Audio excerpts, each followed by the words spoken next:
राज्याचे मृदू व जलसंधारण मंत्री नामदार संजय राठोड हे 2 दिवसीय सोलापूर दौऱ्यावर होते। सोलापूर जिल्ह्यातील विविध तांड्यांना भेटी दिली असता अनेक समस्या त्यांना जाणवल्या। विशेष करून दिनांक 12 एप्रिल 2025 रोजी सोलापूर येथील प्रतापनगर तांडा येथे माजी सहाय्यक आयुक्त प्रकाश राठोड यांच्या सुप्रसिद्ध गोरपीठ मंदिर आणि निवासस्थानी त्यांनी सदिच्छा भेट दिली आहे। त्यावेळी गावकऱ्यांनी त्यांचे जल्लोषात स्वागत केले। तांड्यातील नागरिकांनी आपल्या समस्या मंत्री महोदयांसमोर मांडले असता प्रतापनगर तांडा येथे स्मशानभूमी नसल्याची खंत गावकऱ्यांनी व्यक्त केली।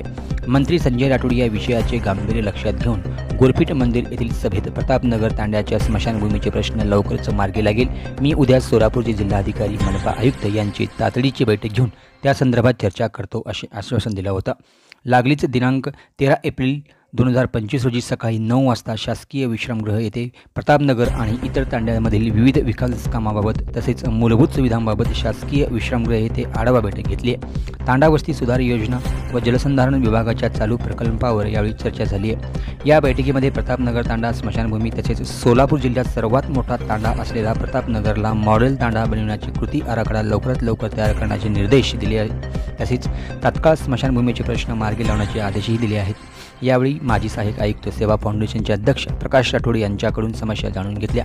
त्याचबरोबर प्रतापनगर तांडा हे आदर्श तांडा म्हणून कशाप्रकारे डेव्हलप करता येईल यावरती कारवाई करा, मी पाहिजे तेवढी निधी पुरवतो असे देखील यावेळी त्यांनी सांगितलं।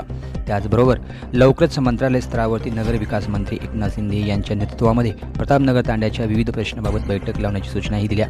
रात्री आश्वासन देऊन लगेच सकाळी 10 वाजता त्या विषयावरती बैठक बोलवणारा नेता संजय राठोड यांच्या बाबतीत बोले तैसा चाले हे वाक्य पंक्ती खरी ठरत असल्याचे बोलले जात आहे।